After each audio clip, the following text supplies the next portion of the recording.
बहुत समय पहले की बात है। कासगंज नामक एक सुंदर सा गांव हुआ करता था।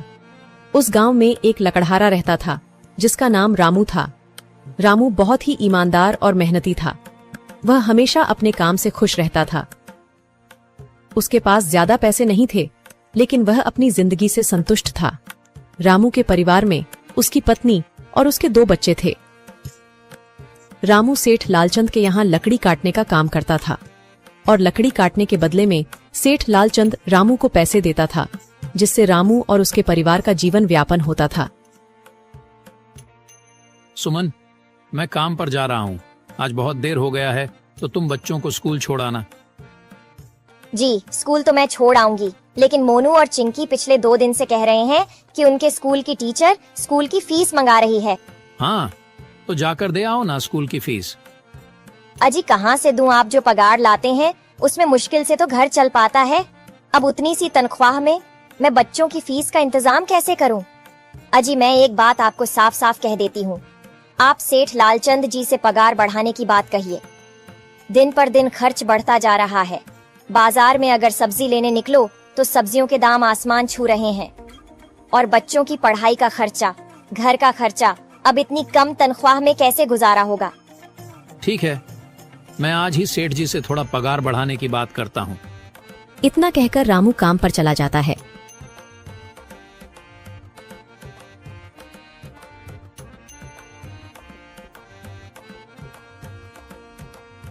अरे भाई, आज तो पगार का दिन है। देखो, अब यह सेठ लालचंद कोई ना कोई लोचा जरूर करेगा।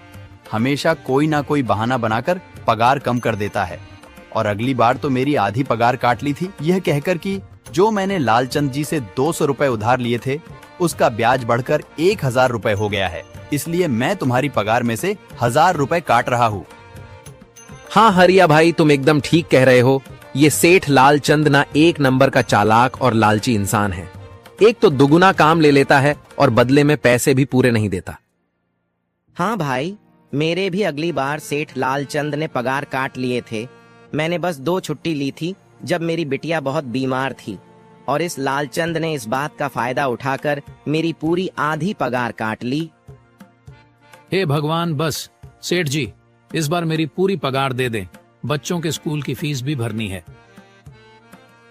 ऐसे सभी लकड़हारे अपने काम पर लग जाते हैं। काम करने के बाद सेठ लालचंद के पास जाते हैं। सेठ जी, महीना पूरा हो गया है, हमें हमारी तनख्वाह दे दीजिए। देखो भाइयों, अभी मेरे पास तुम्हें देने के लिए पैसे नहीं है। अभी माल नहीं बिका है, सारा माल गोदाम में ही पड़ा हुआ है। कल या परसों तक तुम्हें तुम्हारी तनख्वाह मिल जाएगी। पर सेठ जी, अभी हमारे पास बिल्कुल पैसे नहीं बचे हैं। घर का भी सामान लाना है, बच्चों की फीस भरनी है। अरे मैंने कहा तो सही, 1-2 दिन और रुक जाओ, कल या परसों तक पैसे मिल जाएंगे। अभी मेरे पास पैसे नहीं है। सभी लकड़हारे निराश मन से अपने अपने घर आ जाते हैं। अजी क्या हुआ? इस बार कितना पगार मिला है? सुमन, अभी कोई पगार नहीं मिला। सेठ जी ने कहा है कि 1-2 दिन में पगार मिल जाएगा। पगार नहीं मिला? आपको तो पता है ना, बच्चों की फीस भरनी है। इनकी स्कूल टीचर ने आज साफ साफ चेतावनी दे दी है कि अगर कल फीस नहीं लाई तो बच्चों को घर पर ही बिठा लेना। अब बताओ मैं क्या करूं? मैं क्या करूं सुमन, ये सेठ जी समय पर कभी पैसे देते ही नहीं है। अब तो बस हम इंतजार के सिवा और कुछ नहीं कर सकते। 1-2 दिन की बात है, देख लेते हैं। ऐसे ही 2 दिन गुजर जाते हैं। 2 दिन बाद सेठ लालचंद सबको पगार देता है। अरे हरिया, ये ले अपनी इस महीने की पगार। सेठ जी, यह तो बस 2000 है। मैंने तो इस महीने 3000 तक का काम किया है। हाँ, काम तो किया है, लेकिन तूने 1-1 घंटे आराम भी तो किया है। ये पैसे उसी आराम के कांटे हैं। पर सेठ जी, आपने तो कहा था 8 घंटे काम के महीने में 3000 मिलेंगे, और मैंने तो 8 घंटे काम किया और 1 घंटे आराम। देख हरिया, मुझे ज्यादा हिसाब किताब ना समझा। ये 2000 रख, अगर चाहिए तो, और अगर नहीं चाहिए तो कहीं और काम ढूंढ ले। बेचारे हरिया के पास उन पैसे को लेने की सिवाय और कोई रास्ता नहीं था। हरिया चुपचाप वह पैसे रख लेता है। रामू, ये लो तुम्हारे 2500 रुपए। पर सेठ जी, 2500 क्यों? मेरे तो पूरे 3000 बनते हैं ना। मैंने तो कोई छुट्टी भी नहीं की और ना ही कोई आराम। मैंने तो अपना सारा काम समय पर किया है। हाँ, समय पर तो किया है, पर इस समय बाजार में लकड़ियों का दाम काफी सस्ता हो गया है। इस वजह से अभी तुम्हें भी पगार कम ही मिलेगी जब तक लकड़ियों का दाम नहीं बढ़ता। पर सेठ जी, बात तो 3,000 की हुई थी ना, अब 2,500 में मैं कैसे घर चलाऊंगा? बच्चों की स्कूल की फीस भी भरनी है सेठ जी। इस बार आप पूरे पैसे दे दीजिए। 2,500 ही मिलेंगे तुझे। यहाँ काम करना है तो कर, वरना कहीं और काम ढूंढ ले। बेचारे हरिया के पास उन पैसे को लेने के सिवाय और कोई रास्ता नहीं था।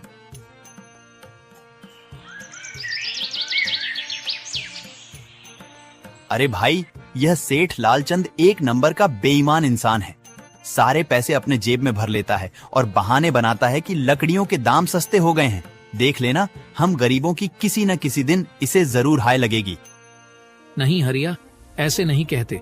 वह हमारे अन्नदाता है, आखिर उन्हीं के वजह से तो हमारा घर चल रहा है। अरे काहे का अन्नदाता? काम के पूरे पैसे तो देता नहीं है। पूरे महीने मेहनत करके भी क्या मिलते हैं? बस ये 2,000 रुपए। इसमें घर खर्च कैसे चलाएं? ऐसे तो हम कभी तरक्की नहीं कर पाएंगे। और हम कर भी क्या सकते हैं हरिया? हमें लकड़ी काटने की सिवा और कोई काम कहाँ आता है? और कोई काम खोलना भी चाहे तो उसके लिए हमारे पास इतने पैसे कहाँ हैं? अब जो भी हो, हमारा तो बस ये सेठ लालचंद ही सहारा है ना। कुछ देर बातें करने के बाद अपने घर की ओर निकल पड़ते हैं। जी आ गए आप। कितनी पगार मिला है? सुमन, इस बार सेठ जी ने बस 2,500 रुपए ही दिए हैं। बस 2,000? इतने में कैसे घर चलाएंगे? बच्चों की फीस में ही 1,000 रुपए निकल जाएंगे, फिर 1,500 में क्या क्या करेंगे? अब मैं क्या कहूँ सुमन, अब तुम्हें इसी में ही गुजारा करना होगा। तुम सबसे पहले बच्चों की फीस भर देना, इसके बाद बाकी का मैं देखता हूँ। अजी आप क्या देख लोगे? सेठ जी से पूरे पैसे तो मांगे नहीं गए आपसे? नहीं सुमन, मैंने सेठ जी से पैसों के लिए कहा था, पर सेठ जी ने साफ इनकार कर दिया और कहा, यह लेना है तो लो, वरना कहीं और काम ढूंढ सकते हो। मैं सोच रहा हूं कि लकड़ी काटने के बाद मैं कहीं और भी काम ढूंढ लूं। सेठ जी के यहां से काम करने के बाद मैं दूसरी जगह पर काम किया करूंगा, इससे कुछ ज्यादा आमदनी हो जाएगी। आज ही मैं सेठ जी के यहां पर काम करने के बाद और भी जगह काम ढूंढने जाऊंगा। इतना कहकर रामू काम पर निकल जाता है और जैसा कि रामू ने कहा था, वह लालचंद के यहाँ काम करने के बाद काम की तलाश में निकल जाता है। रामू पूरे गांव में काम ढूंढता है, दुकानों दुकानों पर जाकर लोगों से काम मांगता है, मगर हर जगह रामू को केवल निराशा ही हाथ लगती है। अंत में थक हार कर रामू वापस जाने लगता है। तभी वह देखता है कि अचानक बहुत सारे भैंसों का झुंड उसकी तरफ दौड़े आ रहा है। यह देखकर रामू बहुत डर जाता है। वह इधर उधर देखता है तो उसे एक गुफा दिखती है और वह गुफा में जाकर छुप जाता है। जब भैंसों का झुंड वहां से निकल जाता है तब रामू की जान में जान आती है। हे भगवान, आज तो बाल बाल बच गया मैं, वरना आज तो मैं इन भैंसों के पैरों तलों तो कुचला ही जाता। पर यह मैं कहां आ गया? रामू यह सब सोच ही रहा था कि तभी उसकी नजर गुफा में रखी एक टोकरी पर जाती है। रामू उस टोकरी के पास जाता है। ये कैसी गुफा है? ये कैसी टोकरी यहाँ पड़ी है? इसे मैं घर ले जाता हूँ, सामान रखने के काम आ जाएगी। रामू जैसे ही उस टोकरी को हाथ लगाता है, गुफा में से एक आवाज आती है, रुक जाओ, इसे छूने की कोशिश मत करो। यह आवाज सुनकर रामू एकदम पीछे हट जाता है। तभी गुफा में एक जिन्न प्रकट हो जाता है और वह रामू से कहता है, कौन हो तुम और मेरी गुफा में क्या कर रहे हो? मुझे माफ करना, आप जो भी हो। कुछ भैंसों का झुंड मेरे पीछे पड़ गया था और उनसे बचने के लिए मैं इस गुफा में आकर छिप गया और फिर मेरी नजर इस टोकरी पर गई। माफ कीजिए, मुझे लगा यहाँ कोई नहीं है तो यह टोकरी किसी की नहीं होगी, इसलिए मैंने इसे छुआ। रामू, तुम्हें डरने की जरूरत नहीं है। मैं तुम्हारे बारे में सब जानता हूँ। मेरी नजर एक बार भी जिस पर पड़ जाती है, मैं उसका इतिहास अपनी खुली आंखों से देख सकता हूँ। पर आप है कौन और आप इतने विचित्र क्यों दिखाई पड़ रहे हैं? आप अपना परिचय दीजिए, कौन है आप? मैं एक जिन हूँ और मैं कई सालों से इस गुफा की रक्षा कर रहा हूँ। यह गुफा मेरे पूर्वजों की है। इस गुफा में केवल वही इंसान घुस सकता है जिसका मन बिल्कुल पवित्र हो। अगर तुम अपवित्र होते तो तुम इस गुफा में कभी नहीं घुस पाते। तुम एक सच्चे इंसान हो, इसलिए तुम इस गुफा में घुस पाए और इस टोकरी को छू पाए। अब तुमने इस टोकरी को छुआ है तो यह टोकरी तुम्हारी हुई। नहीं, मुझे ये टोकरी नहीं चाहिए, मैं तो बस देख रहा था। डरो मत रामू, तुम ये टोकरी ले जाओ। ये कोई साधारण टोकरी नहीं है, बल्कि यह जादुई टोकरी है। जादुई टोकरी? क्या यह वही जादुई टोकरी है जिसके बारे में हमारी दादी कहानी सुनाई करती थी कि किसी गांव में एक जादुई टोकरी हुआ करती थी और वह सबकी इच्छाएं पूरी करती थी? हाँ रामू, ये वही जादुई टोकरी है। अब तुम इस टोकरी के मालिक हो।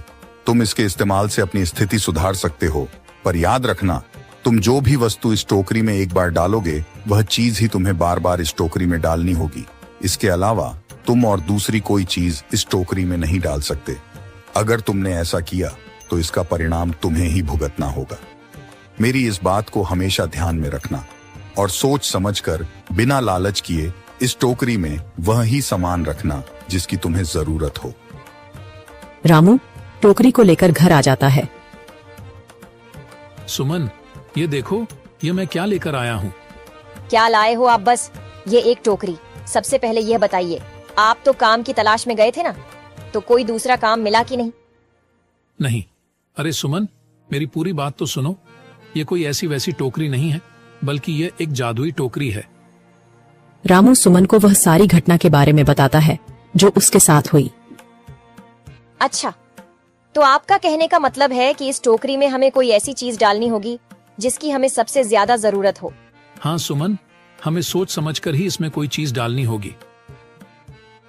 रामू थोड़ी देर सोचता है, फिर उसका ध्यान उन लकड़ियों पर जाता है जो एक बार उसने सुमन को रखने को दी थी।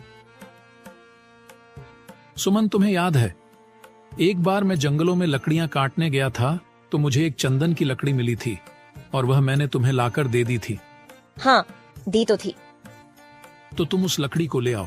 हम उस चंदन की लकड़ी को ही इसमें डालेंगे और उस लकड़ी से अपना एक व्यापार शुरू करेंगे। सुमन चंदन की लकड़ी को ले आती है और उसे टोकरी में डाल देती है।